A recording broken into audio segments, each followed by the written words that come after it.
तो साथियों हम हाजिर हैं लेकर आपके लिए एक बहुत ही बेहतरीन, बहुत ही शानदार टेस्ट सीरीज, जीएस वर्ल्ड की टेस्ट सीरीज है साथियों। ये जानते हैं कितनी बड़ी और विश्वसनीय संस्था का ये कंटेंट है। आपको इसको भरोसा करना पड़ेगा। आपके लिए रामबाण है। आपके आने वाले exam UPPSC RO ARO prelims 2024 के लिए साथियों एक टेस्ट सीरीज है। टेस्ट सीरीज साथियों आपकी टेस्ट सीरीज नंबर 1 है, जो आरओ एआरओ की मैंने आज शुरुआत कर दिया है। और यह करंट अफेयर की टेस्ट सीरीज है, जो आपको अप्रैल से अगस्त तक का इसमें सारा का सारा कंटेंट है। जितने भी महत्वपूर्ण सूचकांक, जितने भी महत्वपूर्ण डाटा से संबंधित सारे के सारे करंट अफेयर, जो भी आपके आरओ या यूपीपीसीएस से संबंधित प्रश्न पूछे जा सकते हैं, तो उनसे संबंधित सारे महत्वपूर्ण टॉपिक को, सारे महत्वपूर्ण प्रश्नों को इसमें भरा गया है। आप बिल्कुल साथियों वीडियो को लास्ट तक देखिएगा, वीडियो को मिस मत करिए, क्योंकि बहुत से सारे बच्चे होते हैं अच्छी चीजें उनको पसंद नहीं आती हैं और लास्ट में जो है वो पछताने के अलावा उनको कुछ नहीं होता है। तो साथियों आपके लिए बहुत ही रामबाण है। आपका यूपीपीसीएस का एग्जाम दे रहे हो या आरओ का दे रहा हूं, सबके लिए यह बहुत ही बड़ी भूमिका निभाने वाला है। तो साथियों आपसे यही गुजारिश है कि आप जो है वीडियो को अंत तक देखिएगा। अगर आपको इसका पीडीएफ चाहिए मेरे भाई, तो पीडीएफ चाहिए तो मैं वीडियो के डिस्क्रिप्शन में अपने टेलीग्राम का लिंक दे दूंगा। उस लिंक पर जाकर आप मैसेज कर देंगे तो इसका आपको आंसर की सहित पीडीएफ प्रोवाइड हो जाएगा। आप पीडीएफ के माध्यम से दोहरा सकते हैं। साथियों हमारा यही उद्देश्य है कि जो बच्चे ऐसी महत्वपूर्ण जो कंटेंट से दूर है, महत्वपूर्ण संस्थाओं तक उन नहीं पहुंच पा रहे हैं, दूर दराज के हैं, गांव देहात से हैं, उनके लिए यह भी यानी अपडेटेड चीजों को दिया जाए, जिससे वो भी जो है मुख्य धारा से जुड़ सके, उनकी भी तैयारी में धार लग सके। साथियों हमारा उद्देश्य यही है, आपके लिए काम करते हैं। तो आप अगर हमारा सपोर्ट करना चाहते हैं साथियों, तो वीडियो को लाइक करके, चैनल पर नए हो तो सब्सक्राइब करके अपने दोस्तों के साथ शेयर कर दीजिएगा। चलते हम लोग पहले प्रश्न पर। बहुत ही बढ़िया साथियों, क्या है हमारा पहला प्रश्न, देखते हैं हम लोग। देखें हमारा पहला प्रश्न क्या कह रहा है। पहला वाला प्रश्न में साथियों कह रहा है, मुख्यमंत्री एक साथियों योजना आई थी, मुख्यमंत्री हरित सड़क अवसंरचना विकास योजना, यानी सड़कों को हरा भरा करने का, यानी पेड़ पौधों को सड़कों के किनारे लगाने का। तो उस योजना के तहत उत्तर प्रदेश की पहली एकीकृत हरित सड़क कहां बनेगी, ये आपसे पूछ रहा है। तो साथियों जो बनने वाली है उत्तर प्रदेश की पहली एकीकृत हरित सड़क, यह बनने वाली साथियों मेरठ में। विकल्प नंबर बी हो जाएगा साथियों। यह जो है इसके लिए 40 करोड़ रुपया का खर्च आएगा, लगभग 2.15 यानी 2.25 किलोमीटर का ये सड़क होगी, मेरठ में बनाई जाएगी। विकल्प नंबर बी आपका उत्तर होगा। बहुत अच्छा, आगे देखते हैं हम लोग। रामबाण है साथियों आपके लिए, वीडियो को अंत तक देखिए। प्रश्नों में ये नहीं कि कठिन, कुछ प्रश्न आपको कठिन मिलेंगे, कुछ सरल मिलेंगे, तो एकदम आपके आरओ और यूपीपीसीएस से बैलेंस करके ये प्रश्न बनाया गया है। तो दूसरा हम लोग देखते हैं, हाल ही में अंतरराष्ट्रीय क्रिकेट परिषद, जिसे हम लोग आईसीसी कहते हैं, आईसीसी ने 6 देशों को 2023 के आईसीसी डेवलपमेंट पुरस्कार का विजेता घोषित किया। इनमें से कौन सा देश शामिल नहीं है। तो साथियों इससे पहले हम ये जान लें कि जो 6 देशों के जो है आईसीसी डेवलपमेंट पुरस्कार घोषित किया गया वो कौन से हैं। तो साथियों नीदरलैंड है, यूएई है यानी संयुक्त अरब अमीरात, और नेपाल है। इसके साथ साथियों सऊदी अरब है, यस से सऊदी अरब ये चौथा हो गया। और इसके बाद साथियों ओमान हो गया, ओमान हो गया। और छठवां जो हमारा है साथियों स्कॉटलैंड, स्कॉटलैंड। तो साथियों यही 6 है जो आईसीसी डेवलपमेंट पुरस्कार विजेता घोषित किया गया, यानी श्रीलंका नहीं है। तो विकल्प नंबर सी हो जाएगा, श्रीलंका नहीं है। तो आपको यहां नहीं पर जरूर ध्यान दिया करिए, नहीं तो आप आता हुआ प्रश्न को गलत करके आएंगे। तो चले हम लोग ऐसे ही चीजों को, छोटी छोटी चीजों को याद रखा करिए। आगे देखते हैं हम लोग। देखें तीसरे में क्या कह रहा है। तीसरे voice of the global south शिखर सम्मेलन, जो तीसरा voice of the global south शिखर सम्मेलन हुआ है, उसकी मेजबानी कौन सा देश करेगा। तो साथियों इसकी मेजबानी भारत ने किया है। विकल्प नंबर ए हो जाएगा। ये 17 अगस्त 2024 को तीसरा वॉयस ग्लोबल शिखर सम्मेलन हुआ और ये प्रधानमंत्री मोदी जी के नेतृत्व में हुआ था। तो विकल्प नंबर ए हो जाएगा भारत में। आगे हम लोग देखें, चौथे में साथियों देखें, बहुत अच्छा प्रश्न है, क्या कह रहा है, प्रोजेक्ट नमन। प्रोजेक्ट नमन के संदर्भ में आपको दो कथन दिए गए हैं, इन्हीं दोनों कथनों को अच्छे से पढ़ लेना है और पढ़कर हमें सत्य कथन का उत्तर देना है, मतलब कौन सा कथन सत्य है। तो यहां जरूर ध्यान देना, हमें सत्य के बारे में पूछ रहा है। तो सत्य कथन कौन सा है साथियों, तो ये क्या कर रहा है, हाल ही में भारतीय सेना ने प्रोजेक्ट नमन का पहला चरण शुरू किया है। तो साथियों यस, भारतीय सेना ने प्रोजेक्ट नमन का पहला चरण ये शुरू किया है, ये वाला पहला तो आपका सही है। तो इसमें दूसरा वाला साथियों ये गलत हो जा रहा है, क्योंकि इसमें दे दिया है यह प्रोजेक्ट नमन जो है युद्धों और हमलों में शहीद सैनिकों के परिवारों के लिए देखभाल के लिए एक कोष बनाने यानी फंड बनाने संबंधित है, तो ये गलत है। तो साथियों जो शहीद हुए उनके लिए नहीं है, जो रिटायर्ड हो गए हैं, जो पेंशनधारी हैं, उनके लिए है। तो ये वाला आपका दूसरा गलत हो जाएगा। तो केवल विकल्प नंबर आपका ए ही सत्य है, केवल एक। आगे चले हम लोग, देखते हैं पांचवें वाले में। अभी साथियों कुछ प्रश्न आपको बड़े कुछ छोटे मिलेंगे, तो ऐसा भयभीत न होइएगा, आप सिर्फ प्रश्नों पर ध्यान दीजिएगा। पांचवा वाला क्या कर रहा है, डी वोटर्स। डी वोटर्स साथियों ये बहुत ही महत्वपूर्ण है, ये आपके एग्जाम में पूछा जा सकता है, इसकी संभावना बहुत है। डी वोटर के संदर्भ में आपको दो कथन दिए गए हैं, इन्हीं दोनों कथनों को पढ़कर आपको सही उत्तर देना है। तो चलिए कैसे सही उत्तर देंगे साथियों, आपको मालूम है असम के मुख्यमंत्री हाल ही में ये लगभग 1 लाख से ऊपर, लगभग 1.25 लाख लोगों की पहचान किया है और उनको कहा है कि ये डी वोटर्स हैं, ये डी वोटर्स। तो डी वोटर्स क्या होते हैं साथियों, ऐसे वोटर्स जो अभी तक अपनी भारतीय नागरिक होने का ये प्रमाण जो है सिद्ध नहीं कर पाए हैं, उनको डी वोटर्स कहा जाता है। खास करके जो बांग्लादेश और म्यांमार से भागकर आए हैं, जो अपने पूर्वोत्तर क्षेत्रों में, और वो अभी तक अपने जो है नागरिकता का प्रमाण पत्र जो है सिद्ध नहीं कर पाए हैं, हम भारत के नागरिक हैं अपने, यानी प्रमाण पत्र पेश नहीं कर पाए हैं। तो डी वोटर्स की कंसेप्ट जो है साथियों सबसे पहले 1997 में चुनाव आयोग ने असम में लागू किया था। तो ये बात बिल्कुल सत्य है, असम में ही लागू किया था ये सबसे पहले 1997 में। तो ए वाला आपका सही है। और इसमें साथियों यहां पर दे दिया है, देखो ध्यान से देखना, कह रहा है इसके तहत बांग्लादेश से आए लोगों को ही नहीं दिया होता तब सही हो जाता, क्योंकि बांग्लादेश से आए लोगों को ही लक्षित किया गया है, टारगेट किया गया है। तो इसका मतलब ये गलत हो गया, बांग्लादेश और म्यांमार से जो लोग आए हैं इन दोनों को टारगेट किया गया है। तो म्यांमार से, तो बांग्लादेश और म्यांमार यही ही कर दिया, तो इसका मतलब केवल बांग्लादेश की बात कर रहा है। तो नहीं, बांग्लादेश और व्यापार दोनों को लक्षित किया गया है। तो ये वाला आपका गलत हो गया, केवल आपका उत्तर ए हो जाएगा, पांचवा का ए। तो चले हम लोग छठवां में देखते हैं। तो साथियों छठवें में आपसे क्या पूछा जा रहा है, देखते हैं। छठवें में आपसे क्या कह रहे हैं, बोंडा जनजाति, बोंडा जनजाति समुदाय किस राज्य के मूल निवासी हैं।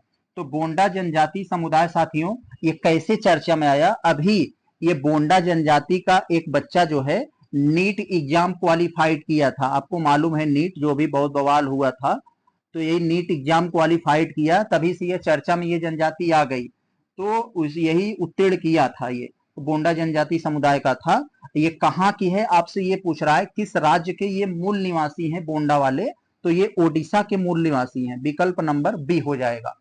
आगे देख लें हम, इसमें देखें सातवें में क्या है, हाल ही में समाचारों में रहा, क्या समाचारों में रहा, नजका रिज। नजका रिज जो समाचारों में रहा यह किस महासागर में स्थित है। तो साथियों नजका रिज जो है यह दक्षिणी प्रशांत महासागर में स्थित है, विकल्प नंबर आपका एक ये हो जाएगा, ये इसी में हो जाएगा।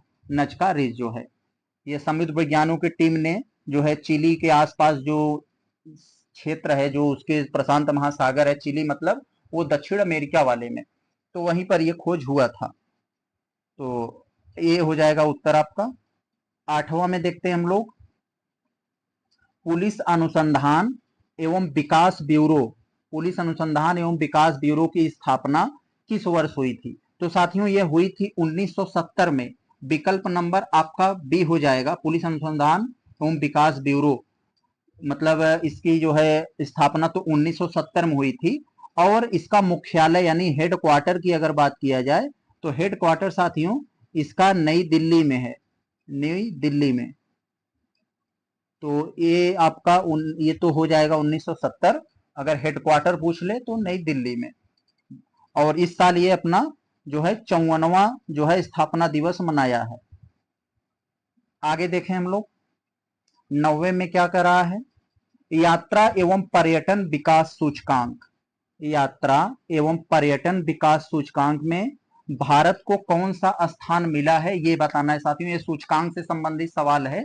तो भारत को इसमें 39 39वां स्थान मिला हुआ है साथियों, यात्रा एवं पर्यटन विकास सूचकांक में साथियों। बहुत बढ़िया, 119 देशों में 119 देशों का ये सूचकांक निकाला गया था, तो 119 में भारत 39वां स्थान मिला है। आगे हम लोग देखें, आगे देखते हैं क्या है हमारा 10वें में। हाल ही में किस संस्था ने प्रमुख क्षेत्रों में उत्कृष्टता को बढ़ावा देने के लिए सुराज्य मान्यता और रैंकिंग फ्रेमवर्क पेश किया है? तो प्रमुख क्षेत्रों में उत्कृष्टता को बढ़ावा देने के लिए सुराज मान्यता और रैंकिंग फ्रेमवर्क पेश किया है। तो किसने पेश किया है साथियों? भारतीय गुणवत्ता परिषद ने। विकल्प नंबर बी हो जाएगा आपका, ये भारतीय गुणवत्ता परिषद ने पेश किया है। आगे देखें हम लोग 11 में क्या कह रहे हैं, हाल ही में कौन सा राज्य आपदा जोखिम हस्तांतरण पैरामीट्रिक बीमा समाधान लागू करने वाला पहला राज्य बन चुका है? तो साथियों ये जो राज्य एक कह रहा है आपदा जोखिम हस्तांतरण पैरामीट्रिक बीमा समाधान लागू करने वाला पहला राज्य जो है ये नागालैंड बन चुका है। विकल्प नंबर बी, यानी यहाँ पर जो इसे आपदाएं अगर आएंगी तो उन आपदाओं को कम करने के लिए यानी विभिन्न संस्थाओं से सहयोग लेना, तो एक तरह का ये है, तो यही विकल्प नंबर बी हो जाएगा आपका, नागालैंड में। आगे देखें हम लोग 12 में क्या कह रहे हैं, हाल ही में पहली बार राष्ट्रीय विज्ञान पुरस्कार 2024 की घोषणा हुई है। इसमें विज्ञान रत्न पुरस्कार के प्रथम प्राप्तकर्ता के रूप में किसे चुना गया है? तो किसे चुना गया है साथियों? यह गोविंद राजन पद्मनाभन को चुना गया है। विकल्प नंबर सी हो जाएगा आपका, 12 का सी। 2024 में पहली बार यह विज्ञान पुरस्कार विजेताओं की घोषणा हुई है। तो विज्ञान रत्न पुरस्कार के प्रथम प्राप्तकर्ता ये जो है एक तरह से ये जीव विज्ञान और प्रौद्योगिकी अनुसंधान के ये प्रोफेसर माने जाते हैं, ये गोविंद राजन पद्मनाभन को। विकल्प नंबर सी हो जाएगा। तो 13 में हम लोग देखें क्या है, 13 में साथियों क्या पूछा जा रहा है आपसे, प्रशांत द्वीप फोरम के संदर्भ में आपको 2 कथन दिए गए हैं। इन्हीं दोनों कथनों को अच्छे ढंग से पढ़कर हमें बता देना है कौन सा सत्य है। तो बताएं, पहला क्या है, प्रशांत द्वीप फोरम के संदर्भ में पहला कथन क्या कह रहा है साथियों? पहला कथन कह रहा है यह 1971 में गठित एक अंतर सरकारी संगठन है। यस, बिल्कुल सही है, 1971 में इसका गठन हुआ था और एक अंतर सरकारी गठन है, अंतर सरकारी संगठन। तो ये वाला तो आपका सही हो गया। तो इसमें कह रहा है हाल ही में भारत को इसमें पर्यवेक्षक के रूप में शामिल किया गया है। तो साथियों इसमें भारत शामिल नहीं किया गया है, इसमें यह जो है इसके सदस्य देश नाम ही है प्रशांत द्वीप फोरम। तो इसमें जो है प्रशांत द्वीप के आसपास वाले ज्यादातर हैं इसमें, तो इसमें भारत नहीं है, तो ये वाला ये गलत हो जाएगा, केवल आपका ए उत्तर होगा, केवल एक। 14 में हम लोग देखते हैं क्या है, 14 में साथियों देख लें, कृषि अवसंरचना कोष, कोष मतलब फंड होता है इंग्लिश में, तो कृषि अवसंरचना कोष के संदर्भ में आपको 2 कथन दिए गए हैं। इन दोनों कथनों को पढ़कर आपको सत्य कथन बताना है। तो ऐसे ही आप भी सॉल्व कीजिएगा, पहले देखना है आपको क्या पढ़ना है और हमें सत्य बताना है कि असत्य, इस पर ध्यान जरूर दिया करिए। तो साथियों कृषि अवसंरचना कोष जो है ये तो इसके बारे में दोनों कथनों को पढ़ना है। तो पहला कह रहा है यह एक केंद्र प्रायोजित योजना है। तो बिल्कुल साथियों यह केंद्र प्रायोजित योजना जो है यह केंद्र प्रायोजित योजना नहीं है साथियों, यह जो है एक तरह का जो है जो कृषि अवसंरचना कोष जो है एक तरह के जो है कृषि जो है होती है, जैसे फसल कटाई के बाद और कटाई के बाद जितनी चीजें कृषि में शामिल होती हैं, फसलों को तैयार करना, उसको मतलब मार्केट तक पहुंचाना, इस तरह का जो काम होते हैं, तो वही इससे संबंधित होता है। तो कृषि अवसंरचना कोष जो है ये केंद्र, मतलब केंद्र प्रायोजित का मतलब ये हो जाता है साथियों, इसको समझिए पहले। केंद्र प्रायोजित का मतलब इसमें राज्यों का भी योगदान होता है। तो यह पूरी तरीके से केंद्र वाली योजना है, इसमें राज्यों का कोई योगदान नहीं है। तो ये वाला तो आपका गलत हो जाएगा। तो यानी यह शुद्ध रूप से एक केंद्रीय क्षेत्र की योजना है जो 2020 में लॉन्च किया गया था। तो इसको याद रख लीजिए। हाँ, 2020 में आया था, पूरी तरीके से केंद्र पर डिपेंड है। और 2020 से 2030 तक है, 27 तक नहीं। तो 10 वर्षों के लिए आई थी, 10 वर्षों के लिए आई थी, तो 2020 से 2030 तक के लिए थी। तो ये भी गलत हो गया, यानी आपका अब सही कौन होगा? डी हो जाएगा, ना तो एक ना ही दो। बहुत अच्छा। आगे हम लोग देखते हैं 15 में क्या है। 15 में साथियों पूछ रहा है, हाल ही में कुतुब शाही हेरिटेज पार्क को जनता के लिए खोल दिया गया है। यह कहां अवस्थित है? तो साथियों नाम से ही लग रहा है, कुतुब शाही हेरिटेज पार्क तेलंगाना सरकार ने खोल दिया है। यह विकल्प नंबर बी हो जाएगा, तेलंगाना में। 15 का बी हो जाएगा आपका। आगे देखें हम लोग 16 में क्या कह रहे हैं। आईएनएस अरिघात के संदर्भ में कौन सा कथन सत्य नहीं है? सत्य नहीं है उसे बताना है हमें।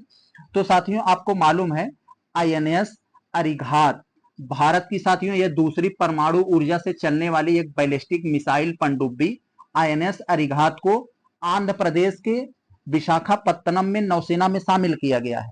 तो साथियों आपसे नहीं पूछा है, तो यह साथियों यह क्या कह रहा है, यह कोच्चि नौसेना में शामिल किया गया। तो यह बात गलत हो गई, क्योंकि यह जो है आंध्र प्रदेश के विशाखापत्तनम में शामिल किया गया है। तो ये वाली आपकी गलत हो गई, यही आपका उत्तर होगा।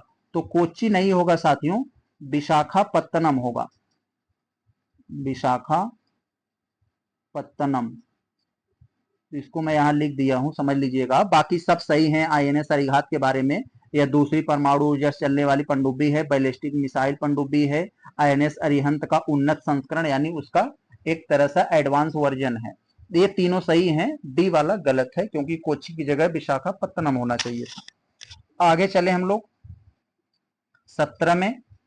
हाल ही में राष्ट्रीय सुरक्षा गार्ड एनएसजी, राष्ट्रीय सुरक्षा गार्ड जिसे हम लोग शॉर्टकट में एनएसजी कहते हैं, इसका नया महानिदेशक किसे चुना गया है? तो इसका नया निदेशक साथियों ये श्रीनिवासन को चुना गया है। बी श्रीनिवासन, विकल्प नंबर आपका सी हो जाएगा। ये बी श्रीनिवासन। आगे हम लोग देखते हैं 18 में क्या है। हाल ही में डिजिटल शक्ति केंद्र का उद्घाटन किसके द्वारा किया गया? तो डिजिटल शक्ति केंद्र का उद्घाटन किसके द्वारा किया गया है? यहां आपको 4 नाम दिए गए हैं। तो साथियों राष्ट्रीय महिला आयोग के द्वारा। इस समय राष्ट्रीय महिला आयोग के अध्यक्ष कौन है साथियों? आपको मालूम होगा। तो इसमें राष्ट्रीय महिला अध्यक्ष रेखा शर्मा है। तो रेखा शर्मा ने ही इसका उद्घाटन किया था। तो विकल्प नंबर बी हो जाएगा, राष्ट्रीय महिला आयोग। इसके जो है अध्यक्ष का नाम आप लोग याद रखिएगा, अभी नया नया बनी है, नहीं तो आप भूल जाएंगे। ये रेखा शर्मा। आगे चले हम लोग 19 में देखते हैं। 19 में क्या कह रहे हैं आपसे। तो साथियों 19 वाले में देखें, बहुत बढ़िया प्रश्न है, कितना अच्छा। ऐसे प्रश्न ही विभिन्न एग्जाम में जरूर पूछे जाते हैं, ध्यान दीजिएगा इस पर। कौन सा निम्न हाल ही में किन 2 देशों की वायुसेना ने अभ्यास उदार शक्ति, कौन सा अभ्यास? उदार शक्ति में भाग लिया था। यानी 2 देशों की सेना ने एक वायुसेना का अभ्यास था, उसका नाम उदार शक्ति 2024 रखा गया था। तो यह किन 2 देशों ने भाग लिया था? तो साथियों इनमें जो देशों ने 2 देशों ने भाग लिया था, भारत और मलेशिया ने भाग लिया था। तो विकल्प नंबर बी आपसे कभी भी पूछे उदार शक्ति किससे संबंधित है, तो उदार शक्ति 2024 ये क्या है? एक तरह का वायुसेना का अभ्यास है। ये किसके देश बीच है? भारत और मलेशिया के बीच में। आगे हम देखें, हम लोग क्या कर रहे हैं 20 वाले में। देखें, हाल ही में भारतीय राष्ट्रपति को फिजी के बाद किस देश का सर्वोच्च नागरिक Grand Collar of the Order पुरस्कार मिला है? तो भारतीय राष्ट्रपति को फिजी के बाद किस देश को सर्वोच्च नागरिक सम्मान मिला है? तो साथियों यही तिमोर लेस्ले, विकल्प नंबर सी हो जाएगा, 20 का सी हो जाएगा। यानी अपनी जो राष्ट्रपति जी हैं द्रौपदी मुर्मू जी, तो उनको तिमोर लेस्ले, तिमोर लेस्ले कहाँ है साथियों? आप देखेंगे ऑस्ट्रेलिया के थोड़ा सा ऊपर, और जो इंडोनेशिया के नीचे जो एक द्वीप है छोटा सा तिमोर लेस्ले, वहीं आपको देखने को मिल जाएगा मैप में। तो वहीं जो है, वहीं से ये अपने जो राष्ट्रपति जी हैं उनको वहां का सर्वोच्च नागरिक पुरस्कार जिसका नाम है Grand Collar of the Order, तो यहीं से उनको मिला है। तो विकल्प नंबर सी तिमोर लेस्ले। आगे देखें, हाल ही में शिक्षा मंत्रालय ने राष्ट्रीय संस्थागत फ्रेमवर्क रैंकिंग 2024 जारी किया है। तो राष्ट्रीय संस्थागत रैंकिंग फ्रेमवर्क 2024 किसने जारी किया? शिक्षा मंत्रालय ने जारी किया है। यानी अब आपसे पूछना चाह रहा है, इतना तो आपको जानकारी दे दिया, अब यहां से आपको पूछ रहा है किस विश्वविद्यालय ने देश के सर्वश्रेष्ठ विश्वविद्यालय के रूप में अपना स्थान सुरक्षित किया है? तो अपना स्थान किसने सुरक्षित किया है? तो साथियों IISc बंगलुरु, विकल्प नंबर ए हो जाएगा, बेंगलुरु। बेंगलुरु कहाँ है साथियों? कर्नाटक में है। तो यही जो है सर्वश्रेष्ठ विद्यालय की श्रेणी में अपना नाम टॉप पर है, ये राष्ट्रीय संस्थागत रैंकिंग फ्रेमवर्क में। आगे देखें हम लोग, ये क्या कह रहा है 22वां में, हाल ही में भारत का पहला 24 घंटे चलने वाला अनाज एटीएम कहां खोला गया? बहुत इंपॉर्टेंट प्रश्न है साथियों। आप लोग जिस तरह से पैसे निकालने का एटीएम देखते हैं, कुछ उसी तरह से एक मशीन होगी जो करीब 4-5 मिनट में 50 किलो अनाज दे सकती है। तो जब चाहे कोई अगर अगर लाभार्थी है, अगर वो अनाज लेने के लिए एलिजिबल है, तो वह देश के किसी भी अनाज एटीएम से अपना अनाज, अपने कोटे का अनाज ले सकता है। तो यह बनाया गया भुवनेश्वर ओडिशा में। तो भुवनेश्वर यहां लिख दिया है, लेकिन आप ओडिशा याद रखिए रहिएगा, यह ओडिशा में लगाया गया है। वह जो है 24 घंटे चलने वाला अनाज एटीएम कहां खोला गया है? ओडिशा में खोला गया है। यह जो है, इससे क्या होगा साथियों कि समय की भी बचत होगी, चोरी नहीं हो सकता है। आप अपना लगाएंगे, आप एलिजिबल रहेंगे जितना, उतना आपको अनाज मिल जाएगा, इसमें कोई चोरी लूट का इशू नहीं रहेगा। आगे देखें हम लोग, 23 में क्या है, हाल ही में रामसर स्थलों की सूची में जोड़ा गया नंजरायण पक्षी अभ्यारण्य। तो ये नजरायण पक्षी अभ्यारण्य किस राज्य में है, ये आपसे पूछ रहा है साथियों। तो अभी साथियों मालूम है आपको, इस समय अभी कुल 82 जो है रामसर स्थल में शामिल, कुल 82 स्थल थे, अभी 3 और जोड़ दिया गया है।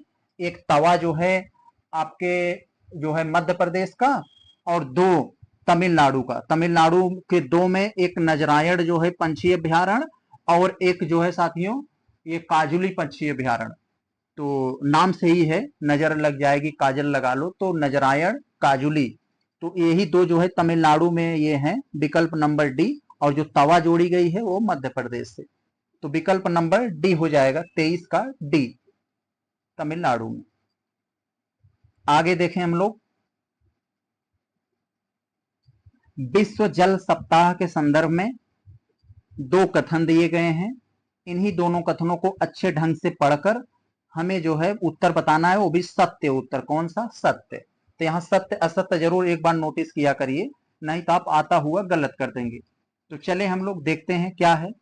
स्कॉटहोम इंटरनेशनल वाटर इंस्टीट्यूट प्रतिवर्ष आयोजित किया जाता है, तो आयोजित करता है, यस ये बात तो सही है।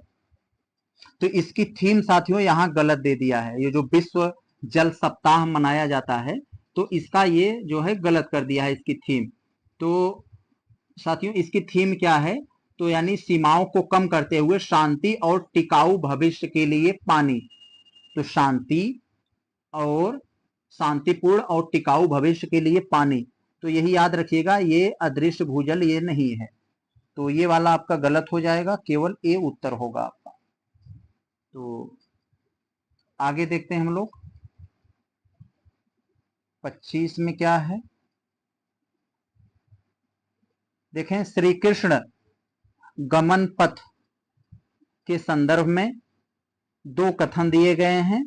इन दोनों कथनों में से पढ़कर हमें बताना है कौन सा सत्य है। तो साथियों आपको मालूम है ये श्री कृष्ण गमन पथ जो है राजस्थान और मध्य प्रदेश के मुख्यमंत्रियों ने श्री कृष्ण गमन पथ एक धार्मिक सर्किट बना रहे हैं, जैसे बौद्ध सर्किट था बौद्ध स्थलों को जो जोड़ने के लिए, तो उसी तरह से ये धार्मिक सर्किट बनाया जा रहा है कृष्ण गमन पथ के नाम से। तो यही है साथियों, इसमें जो है राजस्थान और मध्य प्रदेश के मुख्यमंत्रियों के सहयोग से बातचीत से ये बन रहा है। तो यहाँ उत्तर प्रदेश और मध्य प्रदेश दे दिया है, तो ये गलत हो गया। तो ये साथियों गलत हो गया। और ये दूसरा वाला इसमें क्या कह रहा है, दूसरा वाला यह सर्किट भगवान श्री कृष्ण की जन्म स्थली मथुरा को मध्य प्रदेश के पवित्र शहर उज्जैन को जोड़ेगा। यस, यही यानी मथुरा और उज्जैन को जोड़ने वाला यह श्री कृष्ण गमन पथ है, जो मध्य प्रदेश और राजस्थान के मुख्यमंत्रियों की बातचीत के माध्यम से बन रहा है। तो विकल्प नंबर बी केवल सत्य है, ऑप्शन बी। आगे देखें क्या है 26 वाले में। हाल ही में किस राज्य सरकार ने मुख्यमंत्री सुख योजना, क्या गजब का नाम है, आप नाम से ही पकड़ सकते हो ये किस राज्य की है।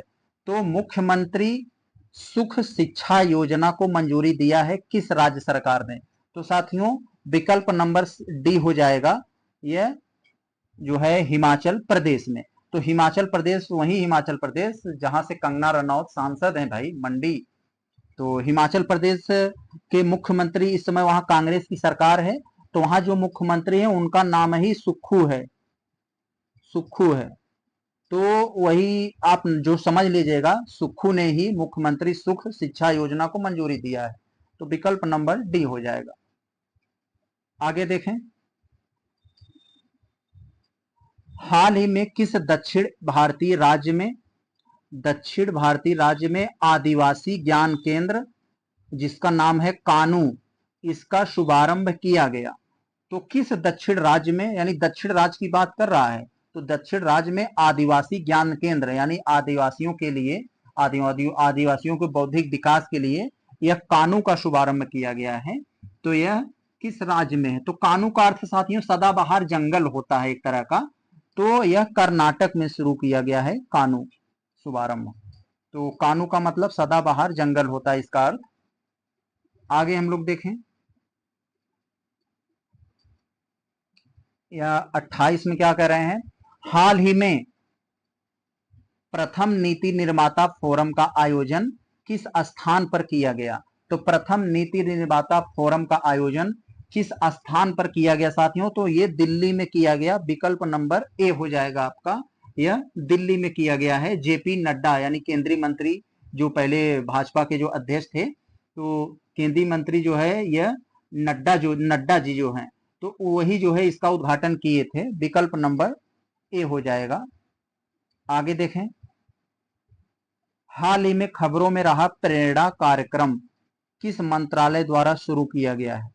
तो प्रेरणा कार्यक्रम किस मंत्रालय के द्वारा यह शुरू किया गया है साथियों, तो यह शिक्षा मंत्रालय के द्वारा शुरू किया गया है। विकल्प नंबर ए हो जाएगा। तो भारत सरकार ने शिक्षा मंत्रालय जो है स्कूल या साक्षरता विभाग ने जो एक तरह से कह सकते हैं शिक्षा मंत्रालय ने यह जो है प्रेरणा कार्यक्रम शुरू किया है, जिसका उद्देश्य यह होता है साथियों कि जो है ज्यादा से ज्यादा लोगों को जो है यह उनको गुणों को विकसित करना, जो है उनको गुणवान बनाना। आगे देखें 30 में क्या कहा जा रहा है, हाल ही में सकल पर्यावरण उत्पाद सूचकांक, सकल पर्यावरण उत्पाद सूचकांक इंग्लिश में कहें तो ग्रॉस इन्वायरमेंट प्रोडक्ट, तो सकल पर्यावरण उत्पाद सूचकांक शुरू करने वाला पहला भारतीय राज्य कौन सा है। तो उत्तराखंड साथियों, विकल्प नंबर बी हो जाएगा उत्तराखंड। आगे देखें, ये हमारा 31 आना चाहिए। अब 31 वाले में देखें हम क्या पूछा जा रहा है आपसे। 31 में साथियों क्या पूछ रहे हैं, अंतरराष्ट्रीय युवा दिवस के संदर्भ में अंतरराष्ट्रीय युवा दिवस। देखो आप यहाँ पर बहुत कंफ्यूज होते हैं बच्चे, ध्यान दीजिएगा। अंतरराष्ट्रीय एक युवा दिवस होता है, एक राष्ट्रीय युवा दिवस होता है। तो अंतरराष्ट्रीय युवा दिवस जो होता है साथियों, वह 12 अगस्त को होता है, और जो राष्ट्रीय वाला होता है, ये राष्ट्रीय युवा दिवस, ये राष्ट्रीय युवा दिवस जो होता है, युवा दिवस, तो ये जो होता है ये 12 जनवरी को होता है, स्वामी विवेकानंद के जो है जयंती पर। तो ये वाला तो आपका गलत हो गया। अंतरराष्ट्रीय युवा दिवस के संदर्भ में कह रहा है कि 12 जनवरी को अंतरराष्ट्रीय युवा दिवस मनाया जाता है, तो ये गलत हो गया।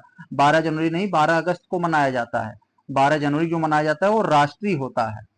तो इसकी थीम अंतर पीढ़ीगत एकजुटता, सभी उम्र के लिए दुनिया का निर्माण करना। तो इसका जो है ये भी नहीं है, ये भी अंतरराष्ट्रीय युवा दिवस की साल जो थीम थी, ये भी इसका थीम नहीं है, ये भी गलत है। तो इसका थीम यह है सतत विकास के लिए युवा डिजिटल रास्ते पर। इसका नाम ये है सतत विकास के लिए युवा डिजिटल रास्ते पर। तो डिजिटल मामला समझ लीजिएगा, युवा डिजिटल, जिस तरह का डिजिटल का जमाना, इसी तरह से नाम भी रखा गया है युवाओं का। तो ये भी गलत हो गया, ये भी। तो यहाँ पर आपका डी हो जाएगा उत्तर, कोई भी सत्य नहीं है। सत्य पूछा है तो डी हो जाएगा, कोई भी सत्य नहीं। 32 में 2024 पेरिस ओलंपिक खेलों का उद्घाटन समारोह में भारत के ध्वजवाहक के रूप में किन 2 भारतीय एथलीटों को चुना गया है? तो साथियों एस बी को चुना गया है, सुमित अंतिल, भाग्यश्री जाधव। तो एस से सुमित, बी से भाग्यश्री, नाम याद रखिएगा, एस बी को चुना गया है, विकल्प नंबर सी। आगे देखें, ध्वजवाहक याद रखिए, भारत के ध्वजवाहक पैरा ओलंपिक खेलों में। आगे देखें 35 में क्या कहा जा रहा है? विज्ञान धारा योजना। विज्ञान धारा योजना के संदर्भ में 2 कथन दिए गए हैं, आपको इन्हीं दोनों कथनों को पढ़कर सत्य उत्तर बताना है, इन दोनों को पढ़ के। तो सत्य उत्तर चलिए बताने। पहला वाला जब पढ़ेंगे, यह एक केंद्रीय क्षेत्र की योजना है, यह एक केंद्रीय क्षेत्र की योजना है। यह साथियों केंद्र सरकार की यह योजना है, विज्ञान धारा योजना, यह एक केंद्र सरकार की योजना है। तो बिल्कुल सही, ये वाला आपका सही है। दूसरा क्या है? इस योजना का बजट 2021-22 से और 25-26 की अवधि के लिए 10,579 करोड़ रुपए है। तो यस, दोनों कथन सही है, तो विकल्प आपका सी हो जाएगा, 33 का सी। 34 में क्या है? राष्ट्रीय अंतरिक्ष दिवस। बहुत बढ़िया सवाल साथियों, बहुत अच्छा सवाल, ये आपके एग्जाम में आ सकता है। जो इस तरह के प्रश्न होते हैं उनकी संभावना ज्यादा रहती है। तो राष्ट्रीय अंतरिक्ष दिवस के संदर्भ में 2 कथन आपसे पूछे जा रहे हैं, 2 कथन दिए गए हैं, बताइए कौन सा सत्य है। तो आपको मालूम है इसी दिन को भारतीय अंतरिक्ष दिवस, यह पिछली साल जब चंद्रयान 2 जो है, ये मैं यहां लिख दे रहा हूं CH मतलब चंद्रयान 2, जब 23 अगस्त को चंद्रमा के दक्षिणी ध्रुव पर लैंड किया था, तो मोदी जी ने वही 23 अगस्त को राष्ट्रीय अंतरिक्ष दिवस घोषित किया था कि 23 अगस्त को राष्ट्रीय अंतरिक्ष दिवस मनाया जाएगा। तो इस साल उसका पहला अंतरिक्ष जो है, 1 साल पूरा हुआ है इस 23 अगस्त को, तो जो है उसी को जो है मनाया गया है पहला अंतरिक्ष दिवस। तो इसमें कह रहा है पहला, भारत ने अपना दूसरा राष्ट्रीय अंतरिक्ष दिवस 23 अगस्त 2024 को मनाया। तो भाई 23 अगस्त 2024 को मनाया, लेकिन दूसरा नहीं मनाया, ये पहला मनाया है, इसको याद रखिए, तो इसलिए यह गलत हो गया। तो इस वर्ष का विषय था चंद्रमा को छूते हुए जीवन को छूना, भारत की अंतरिक्ष गाथा। तो यस, ये वाला जो थीम है, थीम तो सही है, लेकिन यह थोड़ा सा यहाँ गलती हल्की सी दिया है, यही नहीं समझेंगे तो आप गलत कर देंगे। तो यहाँ पर आपका उत्तर जो होना चाहिए केवल 2, विकल्प नंबर बी हो जाएगा, 34 का बी। आगे चले हम लोग 35 में देखते हैं, भारत में पहला नेट जीरो कार्बन उत्सर्जन, भारत में पहला नेट जीरो कार्बन उत्सर्जन हवाई अड्डे का दर्जा प्राप्त किसे हुआ है? तो साथियों नेट जीरो का मतलब क्या होता है? कुछ लोग सोचते हैं कि क्या वो प्रदूषण नहीं फैलाता है, तो साथियों ऐसा नहीं है, जितना वो पोल्यूशन फैलाता है, एक तरह से कार्बन डाइऑक्साइड फैलाता है, उतना किसी माध्यम से वो कम भी कर रहा है। जैसे सोलर एनर्जी चलाकर वो जो थर्मल एनर्जी का बिजली यूज नहीं करता है, बल्कि वो अपना जो है सोलर एनर्जी का उपयोग करके बिजली को, अपनी खपत को पूरा करना इत्यादि के माध्यम से वह अपना जो है उतना जो है कार्बन को कम भी करता है। तो इसी को कहा जाता है, यानी जितना वो उसके उसके जरिए जितना कार्बन उत्सर्जन हो रहा है, तो वही कुछ ऐसा प्रोसेस कर रहा है कि उतना कार्बन को कम भी कर रहा है। तो यही होता है। तो ये है दिल्ली का इंदिरा गांधी अंतरराष्ट्रीय हवाई अड्डा, विकल्प नंबर बी हो जाएगा। तो हाल ही में किस राज्य ने पहले सोलर विलेज का उद्घाटन किया है? तो साथियों मुंबई का, महाराष्ट्र मुंबई का एक गांव है, उस गांव में जो है पूरी तरह से सोलराइजेशन हो गया है, यानी वहां जितनी भी बिजली की जरूरत है सब सोलर से जो है उसकी पूरी हो जाती है। तो वही जो है उसे जो है सोलर विलेज का नाम दिया गया है महाराष्ट्र में। तो विकल्प नंबर ये आपका डी हो जाएगा, 36 का डी हो जाएगा। आगे हम लोग चले, उसका नाम है साथियों मांचीवाड़ी। गांव का नाम याद कर लीजिए, सोलर विलेज जिसका नाम रखा है यह मांचीवाड़ी।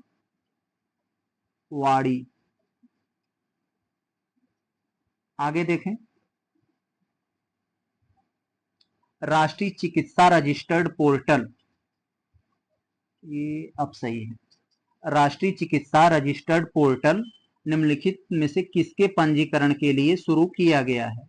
तो ये जो राष्ट्रीय चिकित्सा रजिस्टर्ड पोर्टल, ये किसके लिए, किसके रजिस्ट्रेशन के लिए शुरू किया गया है साथियों? तो यह शुरू किया गया है देश के सभी एमबीबीएस डॉक्टरों के लिए। तो विकल्प नंबर बी हो जाएगा, एमबीबीएस डॉक्टर के लिए यह शुरू किया गया है। तो स्वास्थ्य मंत्री जो है, जो नई दिल्ली में राष्ट्रीय चिकित्सा रजिस्टर्ड पोर्टल का शुभारंभ किया था। आगे देखें 38 में, हाल ही में किसे आईटीबीपी का अतिरिक्त महानिदेशक यानी एडीजी नियुक्त किया गया है? तो साथियों यहाँ 4 नाम दिए गए हैं। तो संजीव रैना को आईटीबीपी का जो है एडीजी नियुक्त किया गया है, विकल्प नंबर ए हो जाएगा, 38 का ए। तो साथियों ये कौन है? ये 1987 के बैच के जो है ये आईटीबीपी अधिकारी रहे हैं, इन्हीं को किया गया है। तो पेरिस पैरा ओलंपिक में भारतीय दल का शेफ डे मिशन किसे नियुक्त किया गया है? तो पेरिस पैरा ओलंपिक में भारतीय दल का शेफ डे मिशन किसे नियुक्त किया गया है? तो सत्य प्रकाश सांगोवन को। तो विकल्प नंबर ए हो जाएगा, सत्य प्रकाश सांगोवन। 40, हाल ही में विश्व बैंक ने किस पारिस्थितिकी तंत्र के लिए दुनिया का पहला कार्बन रिन्यूएबल बॉन्ड जारी किया है? तो पारिस्थितिकी तंत्र के लिए विश्व बैंक ने दुनिया का पहला रिन्यूएबल बॉन्ड जारी किया गया है साथियों। तो ये जारी किया अमेजन वर्षा वन। तो अमेजन वर्षा वन के लिए तो विकल्प नंबर बी हो जाएगा। देखें 41 में, कोपरनिकस आपातकालीन प्रबंधन सेवा, जिसका हाल ही में समाचारों में उल्लेख किया गया था, किसके द्वारा संचालित की जा रही है? तो यह किसके द्वारा संचालित की जा रही साथियों? कोपरनिकस आपातकालीन प्रबंधन सेवा। तो ये कोपरनिकस जो एक महान वैज्ञानिक थे जो 15वीं सदी में, उन्हीं के नाम पर यह रखा गया है। तो यह किसने शुरू किया है साथियों? तो यह शुरू किया है यूरोपीय संघ ने, विकल्प नंबर सी। तो यूरोपीय संघ ने साथियों, आपको मालूम है, ये थोड़ा सा इसके बारे में अगर जान लेंगे सही रहेगा। अभी साथियों एक ईरानी के राष्ट्रपति का एक हेलीकॉप्टर में दुर्घटना से मृत्यु हो गई थी। तो उन्हीं से जांच कराने के लिए उन्होंने अनुरोध किया ये यूरोपीय संघ से। तो यूरोपीय संघ ने अपना एक सैटेलाइट था उसको एक्टिव कर दिया और वह इस बात का पता लगाया, हाँ भाई वो क्रैश हुआ था, किसी ने मारा था, तो इस बात के लिए। आगे देखें 41, हमारा 42 कहाँ है? हाल ही में निम्नलिखित में से कौन अंतरराष्ट्रीय सौर गठबंधन का 99वां सदस्य बन गया? तो अंतरराष्ट्रीय सौर गठबंधन का 99वां सदस्य कौन बना है? तो साथियों यह बना है स्पेन। विकल्प नंबर आपका बी हो जाना चाहिए, सी होगा, विकल्प नंबर सी स्पेन हो जाएगा। आगे देखें 43 में, हाल ही में खबरों में रहा operation Buddha, operation smiling Buddha. ये साथियों कोई नहीं भूला होगा, इसे सब लोग जानते होंगे। ऑपरेशन स्माइलिंग बुद्धा इंदिरा गांधी ने उस समय अपने समय में 1974 में 18 मई 1974 को ये जो राजस्थान के पोखरण में परमाणु परीक्षण किया, जिसका सभी लगभग देश बड़े बड़े विरोध कर रहे थे, फिर भी अपने दम पर उन्होंने जो है इसका परमाणु परीक्षण किया और भारत को परमाणु संपन्न बनाया। तो उन्हीं से अभी जो है ये अभी 18 मई को ये आया था इसका, तो उसीलिए या इसको याद किया गया परमाणु परीक्षण। विकल्प नंबर यह बी हो जाएगा, परमाणु परीक्षण से। इसका एक कोड भाषा था। आगे देखें, हाल ही में समाचारों में देखा गया कोलंबो प्रक्रिया किससे संबंधित है? तो कोलंबो प्रक्रिया किससे संबंधित है साथियों? जो प्रवासी मजदूर हैं, प्रवासी श्रमिक हैं, उनको मुद्दों को उठाने के लिए यह कोलंबो प्रक्रिया है। तो विकल्प नंबर ए हो जाएगा 44 का ए। आगे देखें हम लोग 45 में, निम्नलिखित में से किस भारतीय राज्य ने हाल ही में भोजन में तरल नाइट्रोजन के उपयोग पर प्रतिबंध लगाने की सलाह दी है? तो किस राज्य ने हाल ही में भोजन में जो लिक्विड नाइट्रोजन है उस पर प्रतिबंध लगाने की घोषणा की है? तो किसने साथियों? तमिलनाडु ने। विकल्प नंबर बी। तो ये तरल नाइट्रोजन क्या होता है साथियों? आप लोग जानते हैं यह निष्क्रिय होता है, यानी ये क्रिया नहीं करता है, इसका कोई कलर भी नहीं होता है, इसका कोई सुगंध भी नहीं होता है, यह ज्वलनशील भी नहीं होता है, और यह जो है मतलब बहुत ठंडा एक तरह का होता है। तो लिक्विड नाइट्रोजन होता है, और खास करके जो जानवरों के स्पर्म होते हैं वो इसी में रखे जाते हैं, लिक्विड नाइट्रोजन में। आगे देखें हम लोग 46। देखें अच्छा क्वेश्चन है। हाल ही में खबरों में आया विडाल टेस्ट किससे संबंधित है? सबको पता होगा, आप सबको, जब डॉक्टर आपको कोई बुखार हो जाता है और वो कई बार दवा लेने से ठीक नहीं होता तो डॉक्टर आपको कहता है भैया आप विडाल टेस्ट करवाइए। विडाल टेस्ट में ये पता लगता है टाइफाइड बुखार के लिए टेस्ट करवाया जाता है। विकल्प नंबर बी हो जाता है। आगे देखें, सतत विकास के लिए वित्त पोषण रिपोर्ट 2024 शीर्षक वाली रिपोर्ट किसके द्वारा जारी की गई? तो ये किसके द्वारा जारी की गई साथियों? यह संयुक्त राष्ट्र के द्वारा जारी की गई। विकल्प नंबर बी हो जाएगा आपका। आगे देखा जाए तो देखें आधा प्रश्न अगले पेज पर है। तो यहाँ पर क्या कह रहा है? पृथ्वी दिवस के संदर्भ में आपको दो कथन दिए गए हैं, इन दोनों कथनों को अच्छे से पढ़ लेना है और पढ़कर हमें उत्तर देना है। तो कैसा उत्तर देना है? हमें सत्य उत्तर देना है। तो यहाँ हमें ध्यान देना है सत्य उत्तर। तो सत्य उत्तर कैसे देंगे हम? तो चले हम लोग देखते हैं। सत्य उत्तर हमें देना है, ये वाला है 48 का। तो क्या कह रहा था? पृथ्वी दिवस के संदर्भ में कौन सा कथन सही है? तो यह प्रतिदिवस, आपको मालूम है पृथ्वी दिवस जो है प्रतिवर्ष 22 अप्रैल को मनाया जाता है और अंतरराष्ट्रीय मातृ पृथ्वी दिवस के रूप में जाना जाता है। यस, 2024 में पृथ्वी दिवस का विषय था, जो थीम्स था, ग्रह बनाम प्लास्टिक, यानी ग्रह यानी प्लेनेट वर्सेस प्लास्टिक था। तो प्लेनेट वर्सेस प्लास्टिक, तो दोनों सही है कथन इसका। 48 का आपका जो उत्तर होना चाहिए वो सी होना, हाँ सी हो जाए, क्योंकि सत्य पूछ रहा है, सी होगा। आगे देखें, कोडाइकनाल सौर वेधशाला, कोडाइकनाल सौर वेधशाला जो कभी कभी समाचार पत्रों में दिखाई देती है, कहाँ स्थित है? तो ये साथियों यह पलानी पर्वतमाला पर स्थित है। तो विकल्प नंबर डी हो जाएगा। ये पलानी पर्वतमाला साथियों ये कहाँ है?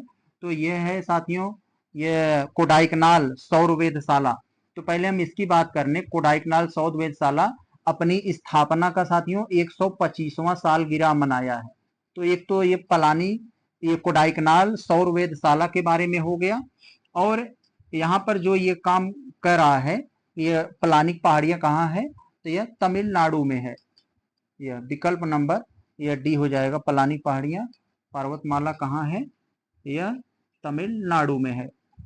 49 का आपका यह डी हो जाएगा। आगे हम लोग चलते हैं, देखते हैं क्या है हमारा। ये हमारा 50 वाले प्रश्न होना चाहिए। 50। हाल ही में खबरों में रहा डोंगरिया कोंध जनजाति, खबरों में रही डोंगरिया कोंध जनजाति भारत के निम्नलिखित में से किस राज्य से संबंधित है? तो यह किस राज्य से संबंधित है साथियों? यह है ओडिशा से। विकल्प नंबर ए, डोंगरिया ओडिशा। ओ डो ऐसे याद करेंगे तो याद हो जाएगा। आगे देखें, हाल ही में खबरों में रहा हम्बोल्ट ग्लेशियर, हम्बोल्ट ग्लेशियर किस देश से संबंधित है?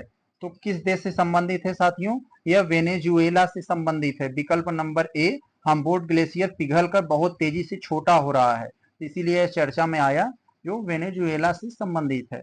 तो 51 का ए हो जाएगा, वेनेजुएला। आगे देखें 52 में, निम्नलिखित कथनों पर विचार करें, विचार करके बताएं कि कौन सा कथन सत्य है इन दोनों कथनों को पढ़कर। तो तंबाकू निषेध दिवस 2024 का विषय बच्चों को तंबाकू उद्योग के हस्तक्षेप से बचाना है। तो इस साल का जो 2024 का आपका जो ये तंबाकू विश्व तंबाकू निषेध दिवस का ये जो मनाया गया, तो इसका जो है ये थीम जो थी यही थी, बच्चों को तंबाकू उद्योग के हस्तक्षेप से बचाना है। यस, ये बात तो बिल्कुल सही है आपके 52 वाले में, ये बात सही है। और ये कह रहा है भारत ब्राजील के बाद दूसरा सबसे बड़ा तंबाकू उत्पादक है। तो नहीं साथियों, ये बात गलत है। तो 21, पहले तो ये जान लीजिए 31 मई को तंबाकू दिवस मनाया जाता है। 31 मई को विश्व तंबाकू दिवस मनाया जाता है। और इसकी थीम मैंने बता दिया, ए वाला ये सत्य है और ये जो दो है यह गलत है। क्योंकि तो दुनिया में साथियों ये जो कई तरह के, भारत चीन के बाद दूसरा यानी सबसे बड़ा तंबाकू उत्पादक जो है ये भारत तो दूसरा है ही। यहाँ कह रहा है भारत ब्राजील के बाद दूसरा सबसे बड़ा उत्पादन है, तो दूसरा सबसे बड़ा उत्पादन है भारत।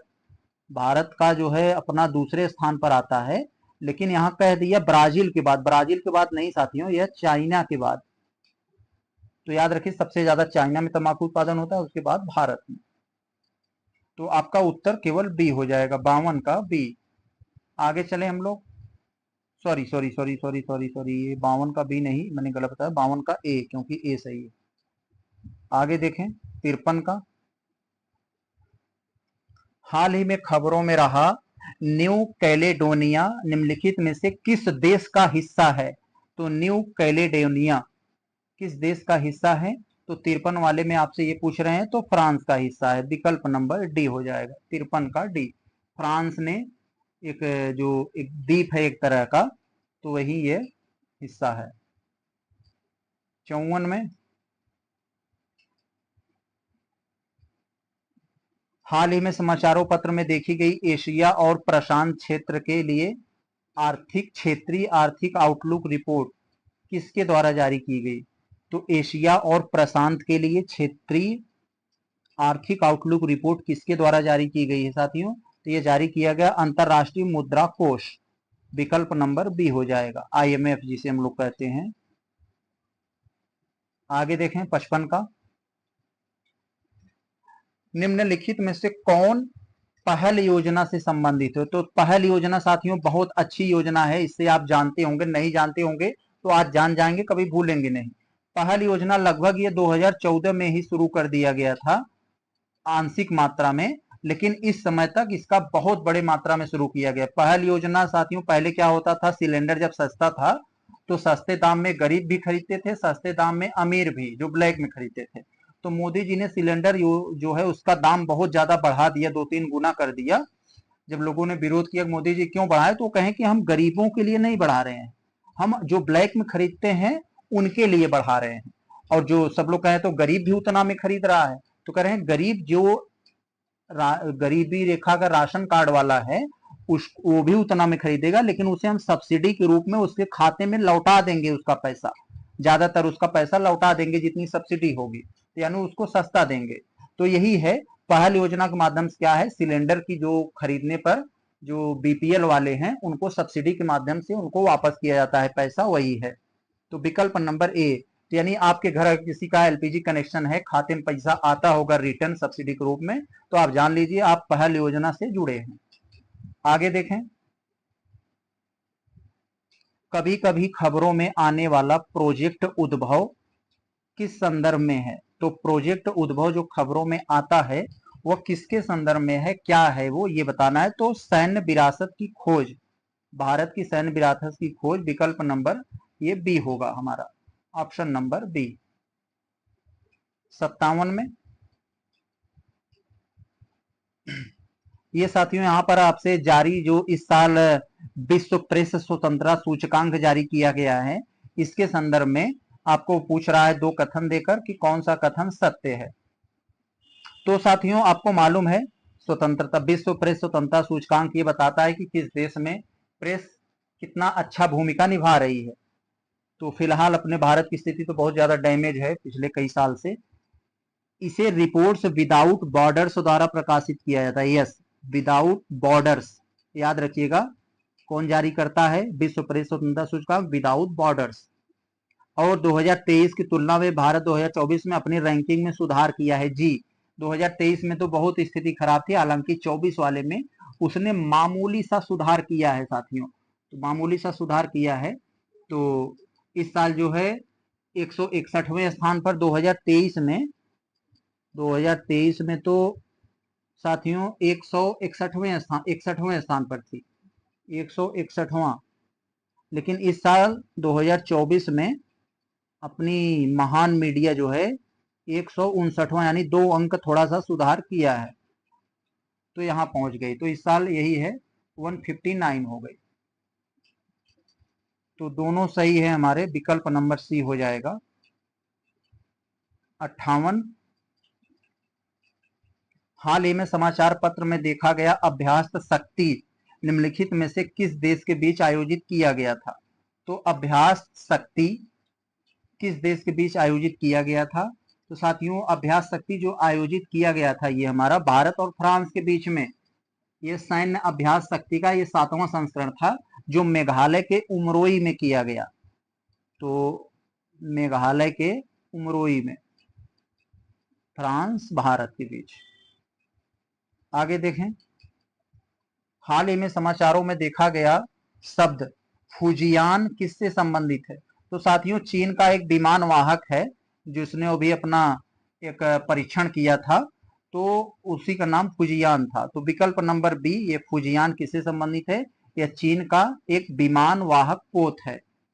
आगे देखें हम लोग 60 में क्या है, निम्नलिखित में से कौन सा हाल ही में समाचार पत्र में देखे गए ब्लेचली घोषणा का सबसे अच्छा वर्णन करता है? ब्लेचली घोषणा का ये यहाँ पर कौन सा सबसे अच्छा वर्णन कर रहा है जो समाचारों पत्र में था? इन चारों में से आपको बताना है। तो यहाँ पर साथियों जो हमारा है पहला वाला कह रहा है तो सतत विकास लक्ष्यों की प्रगति में तेजी लाने के लिए रणनीति तैयार करना, तो नहीं। ये साथियों आर्टिफिशियल इंटेलिजेंस के लिए नियमों को लागू करना। तो आर्टिफिशियल इंटेलिजेंस यानी एआई के लिए जो नियम है कि एआई का कैसा उपयोग कर सकते हैं आप, किस तरह से कर सकते हैं, किस तरह से नहीं कर सकते हैं, कहां कर सकते हैं कहां नहीं, तो ब्लेचली घोषणा उसी से संबंधित है, विकल्प नंबर बी, एआई से संबंधित। आगे देखें, हाल ही में कौन सा भारतीय इंग्लिश चैनल पार करने वाला विश्व का सबसे युवा पैरा तैराक बन गया है? पैरा जहां आए साथियों समझ लीजिए ये विकलांग एथलीटों के बारे में बात कर रहा है, विकलांग खिलाड़ियों के बारे में एक तरह का। तो पैरा तैराक बन गया है, कौन बन गया है 61वें में आपसे पूछ रहा है? तो जिया राय। तो जिया राय जो है सबसे कम उम्र के इंग्लिश चैनल पार करने वाला विश्व का जो है सबसे युवा तैराक बन गया है, पैरा तैराक। तो ये मात्र 16 साल के हैं, ये 16 ईयर्स के। आगे देखें 62 में, हाल ही में राष्ट्रपति भवन के दरबार हॉल का नाम बदलकर क्या कर दिया गया है? तो राष्ट्रपति भवन का जो दरबार हॉल उसका नाम रहता था, तो उसका नाम बदलकर साथियों यह गणतंत्र मंडप कर दिया गया है। तो विकल्प नंबर बी हो जाएगा हमारा, 62 का बी हो जाएगा। और साथियों इसके साथ दो चीज किया गया, यानी जो राष्ट्रपति भवन था उसका नाम दरबार हॉल कर दिया गया, और जो है और अशोक के नाम में इसमें था, अच्छा इसमें नहीं था ये। तो दरबार हॉल का नाम इतना याद रखिए, ये क्या किया गया, ये किया गया। आगे देखें, हाल ही में किस देश ने 46वीं विश्व धरोहर समिति की बैठक के दौरान पहली बार भारत के साथ सांस्कृतिक संपत्ति समझौते पर हस्ताक्षर किया है? तो किसने किया है? यूएसए ने। विकल्प नंबर ए, यूएसए, संयुक्त राष्ट्र अमेरिका। आगे देखें, 64 में क्या कह रहे हैं? तो राष्ट्रीय चिकित्सा आयोग के संदर्भ में हमें दो कथन दिए गए हैं, पढ़कर हमें सत्य उत्तर देना है। तो राष्ट्रीय चिकित्सा आयोग साथियों 19 में इसकी जो है अधिनियम बनाया गया था, इसके लिए कानून राष्ट्रीय चिकित्सा आयोग अधिनियम 2019 बनाया गया था, हालांकि यह लागू हुआ था 2020 में। तो ये बात सत्य है, कोई डाउट नहीं, इसमें सत्य बात है। तो बीएन गंगाधर को इसका पहला अध्यक्ष नियुक्त किया गया है, यस, तो इसका अध्यक्ष नियुक्त किया गया। विकल्प नंबर जो ये भी सही है, तो हमारा सी हो जाएगा, दो के दोनों सत्य हैं। तो ये हमारा सत्य है। आगे चले हम लोग, 65 में क्या है? तो साथियों इसमें कह रहा है पूर्ण कृत्रिम बुद्धिमत्ता तैयारी सूचकांक। पूर्ण यानी पूर्ण कृत्रिम बुद्धिमत्ता तैयारी सूचकांक के संदर्भ में दो कथन है, दोनों कथनों को पढ़कर हमें सही उत्तर देना है। तो चलिए पढ़ें अपने। पहला क्या कह रहा है? इसे अंतरराष्ट्रीय मुद्रा कोष यानी आईएमएफ द्वारा जारी किया गया है। तो इसे आईएमएफ द्वारा जारी किया गया है, किसे? पूर्ण कृत्रिम बुद्धिमत्ता तैयारी सूचकांक को। तो यस, बिल्कुल सही। तो आईएमएफ द्वारा जारी किया गया है और सूचकांक भारत में 72वें स्थान पर है। तो यस, पूर्ण कृत्रिम बुद्धिमत्ता तैयारी सूचकांक में भारत ने 72 यानी 72वें स्थान पर है 174 देशों में। याद रखिएगा, दोनों के दोनों सत्य हैं हमारे, सी उत्तर होगा। आगे 66 में देखें, हाल ही में भारत ओलंपिक अनुसंधान और शिक्षा केंद्र का उद्घाटन कहाँ किया गया? हाल ही में भारत ओलंपिक अनुसंधान और शिक्षा केंद्र का उद्घाटन कहां पर किया गया है? तो कहां पर किया गया साथियों? यह गांधीनगर गुजरात में किया गया, विकल्प नंबर बी। 67 में, हाल ही में वार्षिक अंबुबाची मेले का आयोजन किस राज्य में शुरू हुआ है? तो साथियों बहुत ही हर साल ये मनाया जाता है, तो ये बात नहीं है, तो अभी ये मनाया गया था, इसीलिए चर्चा में आया। असम का जो अंबुबाची मेला है बहुत ही फेमस है, माँ कामाख्या देवी जो हैं उनके जो मासिक धर्म होता है उन्हीं के से रिलेटेड ये मेले लगते हैं, उसी संबंधित है। तो कहा जाता है माँ कामाख्या देवी का पीरियड इसी महीने में हुआ था, तो उसी से यह रिलेटेड है। तो असम में, विकल्प नंबर सी हो जाएगा आपका, असम में। 67 का सी, असम के गुवाहाटी में लगता है। आगे देखें, विश्व का पहला एशियाई किंग वल्चर सेंटर किस राज्य में स्थापित किया जाएगा? बहुत अच्छा प्रश्न साथियों ये है, बहुत सारे एग्जाम में ये पूछे जाने की संभावना है। जो लाल गर्दन वाले गिद्ध हैं साथियों, आप लोग जानते हैं, वो उनकी संख्या बहुत तेजी से कम होती गई, जिन्हें किंग वल्चर कहा जाता है, यानी राजा गिद्ध नाम उनको दिया जाता है, लाल गर्दन वाले को। तो उनको बचाने के लिए, क्योंकि वो साथियों पशुओं को जो एक दर्द निवारक दवा दी जाती थी डाइक्लोफेनिक नाम से, तो उनको जब पशु मर जाते थे जिनको दवा दी जाती थी और उनको खा लेते थे अगर ये गिद्ध लाल गर्दन वाले, तो ये भी मर जाते थे। तो इसके लिए बहुत तेजी से ये किंग वल्चर यानी राजा गिद्ध की बहुत तेजी से मृत्यु हुई। तो इन्हीं को बचाने के लिए उत्तर प्रदेश के जो है में एक जो है ये जो है इसमें स्थापित किया जा रहा है किंग वल्चर सेंटर, इसमें लाल गर्दन वाले गिद्धों को बचाया जाएगा। तो उत्तर प्रदेश के किस जिला में? महाराजगंज जिला में। महाराजगंज जिला में उत्तर प्रदेश का एक ऐसा जिला है, बहुत ही अच्छा जिला है ये। यह है यूपी के जो मतलब उत्तर प्रदेश का एक ऐसा जिला है जो नेपाल को और बिहार से भी सीमा साझा करता है, दोनों से। तो याद रखिएगा महाराजगंज उत्तर प्रदेश। 68 का ये हो गया हमारा बी, तो 68 का सी हुआ। अच्छा सी था। आगे देखें ये क्या है 69 स्ट्रोबो 1.0 हाल ही में विश्व की पहली high speed carbon fibre train बनाई गई है। यह किस देश के द्वारा बनाई गई? तो चाइना के द्वारा।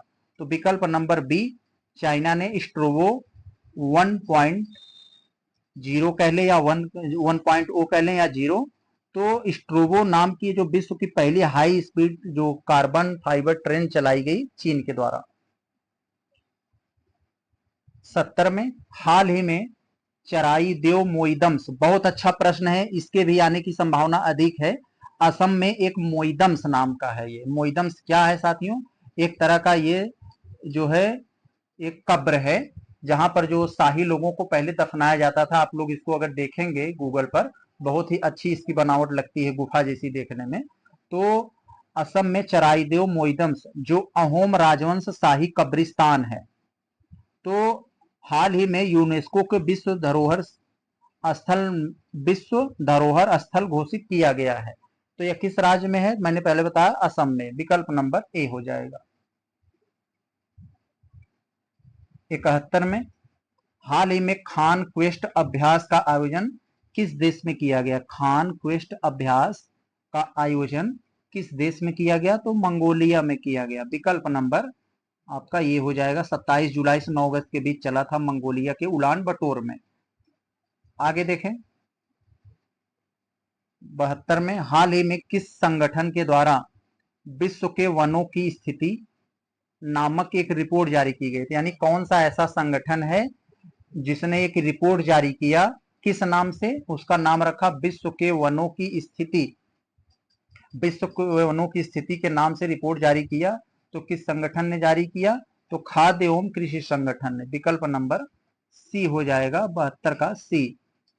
तो खाद्य एवं कृषि संगठन, जिसे हम लोग फाओ भी कहते हैं, तो यही जारी किया है। द्विवार्षिक स्थिति होती है, 2 वर्षों में आती है ये विश्व के वनों की स्थिति, हर 2 साल में ये जारी होता है। 73 में हाल ही में समाचारों पत्र में देखा गया ब्लू लाइन शब्द निम्नलिखित में से किन दो देशों के बीच सीमा के रूप में कार्य कर रहा है? यानी किन 2 देशों के बीच ब्लू लाइन नाम का शब्द इस्तेमाल किया जा रहा है? तो किसके रूप में साथियों? यह लेबनान और इजराइल के बीच में। मालूम है आपको इन दोनों के बीच झगड़ा भी चल रहा है वहां। बी हो जाएगा उत्तर। 74 में देखें हाल ही में केंद्रीय बजट 2024-25 में घोषित पूर्वोदय योजना के अंतर्गत निम्नलिखित में से कौन सा राज्य शामिल नहीं है? यानी पूर्वोदय योजना यानी साथियों ये जो पूरब के जो क्षेत्र हैं उनको विकसित करने के लिए पूर्वोदय योजना लाई गई है। तो इसके अंतर्गत कौन सा राज्य शामिल नहीं है इसमें? तो ये इसमें बताना है। तो असम शामिल नहीं है। असम साथियों नॉर्थ ईस्ट में हो जाएगा, नॉर्थ ईस्ट में शामिल हो जाएगा। जबकि आंध्र प्रदेश, पश्चिम बंगाल, झारखंड ये सब पूर्वोदय में आते हैं। तो कह रहा है कौन सा नहीं है? तो असम पूर्वोदय में नहीं है बल्कि नॉर्थ ईस्ट में है, उत्तर पूर्व में है। आगे देखें 75 में हाल ही में केंद्रीय कोयला और खान मंत्री ने किस शहर में राष्ट्रीय भूस्खलन पूर्वानुमान केंद्र का उद्घाटन किया है? यानी भूस्खलन आने का अनुमान लगाने का एक सेंटर होगा, तो कहां पर आएगा? तो स्वाभाविक सी बात है जहां पर भूस्खलन आने की यानी जिस क्षेत्र में भूस्खलन आने की संभावना अधिक रहती है या होता है, तो वहीं ये ज्यादातर खोले जाने की संभावना है, कोलकाता में। विकल्प नंबर डी। तो जो भूस्खलन इस समय बहुत तेजी से आ रहे हैं तो उसके पूर्वानुमान लगाने के लिए। हाल ही में समाचारों पत्र में रही डीआरडीओ एक अनुसंधान प्रयोगशाला जिसका नाम है रक्षा धातुकर्म अनुसंधान प्रयोगशाला, यह किस स्थान पर अवस्थित है? यानी रक्षा धातुकर्म अनुसंधान प्रयोगशाला किस स्थान पर अवस्थित है? जो डरडो की एक अनुसंधान प्रयोगशाला है DRDO की। तो ये कहाँ है साथियों? हैदराबाद में, तेलंगाना के हैदराबाद। 77 में हम लोग देखें क्या है। 77 में आपसे पूछ रहा है साथियों, प्रतिष्ठित संगठन कमेटी ऑन स्पेस रिसर्च, जिसे इंग्लिश में कोस्पार नाम दिया है, कोस्पार से ग्लोबल स्पेस कॉन्फ्रेंस में किन दो भारतीय अंतरिक्ष वैज्ञानिकों को सम्मान प्राप्त हुआ है? तो साथियों प्रहलाद चंद्र अग्रवाल और अनिल भारद्वाज, यही दोनों को मिला है। तो 77 का आपको बी हो जाएगा, यही वाला, प्रहलाद और अनिल को। देखें 78 में क्या कह रहे हैं, ये अस्मिता योजना के बारे में पूछ रहे हैं। अस्मिता परियोजना के संदर्भ में आपको दो कथन दिए गए हैं। अब सत्य कथन बताना है आपको, क्या है इसमें सत्य कथन। इसे महिला एवं बाल विकास मंत्रालय ने शुरू किया है। तो साथियों नहीं, ये बात गलत है। तो जुलाई 2024 में यह अस्मिता परियोजना आया था, तो इसे शिक्षा मंत्रालय ने शुरू किया है।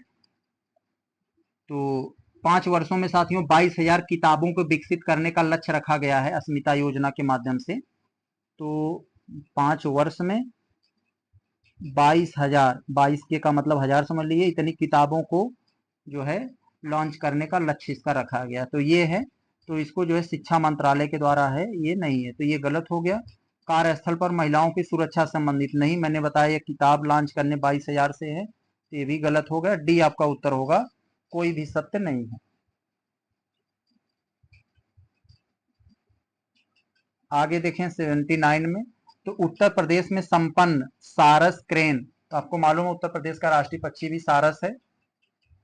तो सारस क्रेन की जनगणना के संदर्भ में कौन सा कथन सही है? सत्य कथन बताना है। तो इटावा वन प्रभाग में सारस क्रेन का सर्वाधिक संख्या दर्ज की गई है, तो सर्वाधिक दर्ज की गई है साथियों।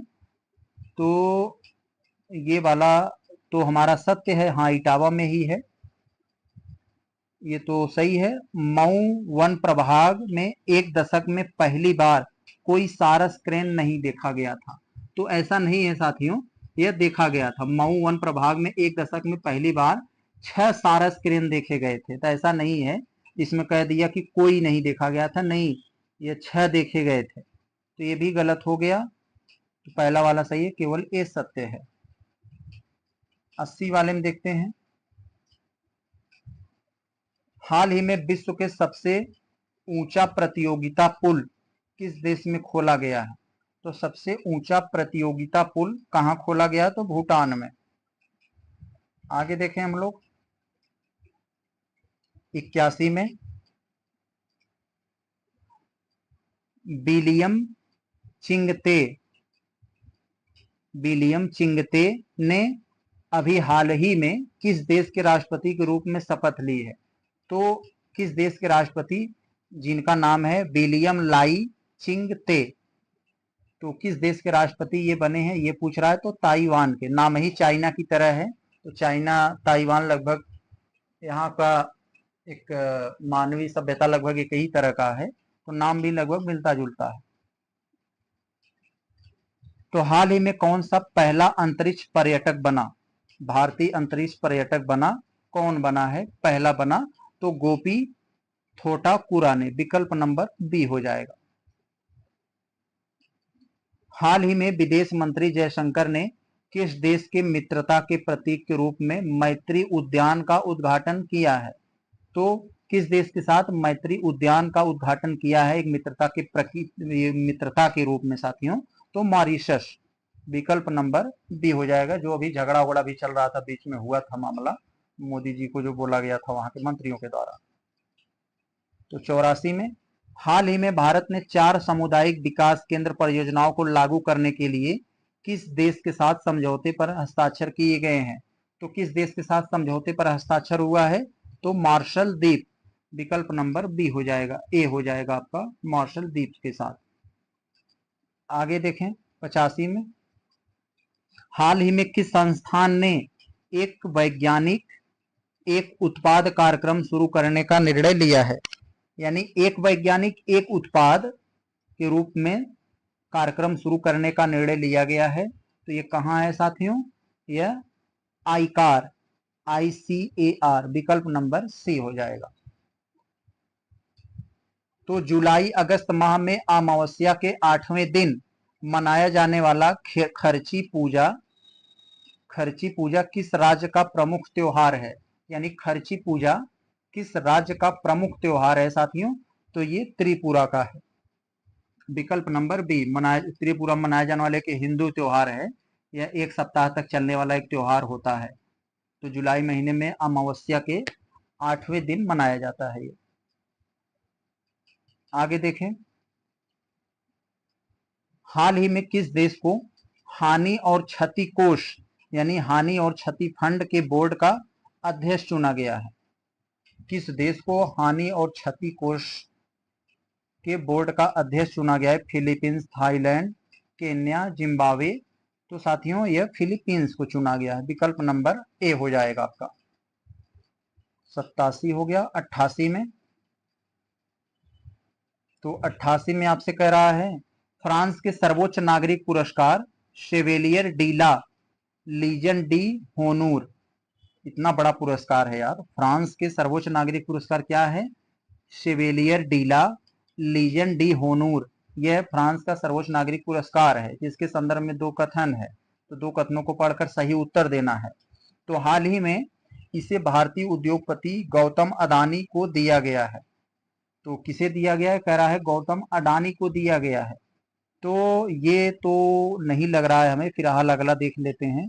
इसे नेपोलियन बोनापार्ट द्वारा 1802 में स्थापित किया गया था। यस, ये बात तो सही है, नेपोलियन बोनापार्ट के माध्यम से समाजित किया गया था। तो बी वाला सही है, ए वाला आपका गलत हो जाएगा।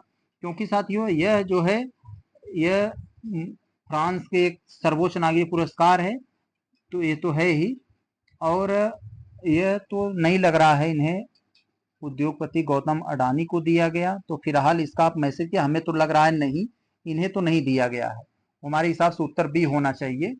तो फिलहाल रुकिए, मैं 1 मिनट गूगल कर लेता हूं, आपको बता दूं, हो सकता है आप जो है। तो साथियों ये सीएल टेक, सॉरी यहाँ पर सही है, ये मैंने सही बताया, ये अडानी को नहीं दिया गया था, उद्योगपति गौतम अडानी को नहीं दिया गया था। एक एसटीएल टेच HCL जो लैपटॉप वगैरह की कंपनी आती है, HCL टेक, तो उनके अध्यक्ष रोशनी नादर मल्होत्रा को ये दिया है। तो ये गलत हो गया, सही है, उत्तर बी ही होगा। आगे चलें। 15वें कृषि नेतृत्व सम्मेलन के संदर्भ में कथनों पर विचार कीजिए। दोनों कथनों है, दोनों कथनों में से कौन सा सत्य है? तो कौन सा सत्य होना था साथियों हमारा? नागालैंड को बागवानी में सर्वश्रेष्ठ राज्य पुरस्कार 2024 सम्मानित किया गया। यस, सही है।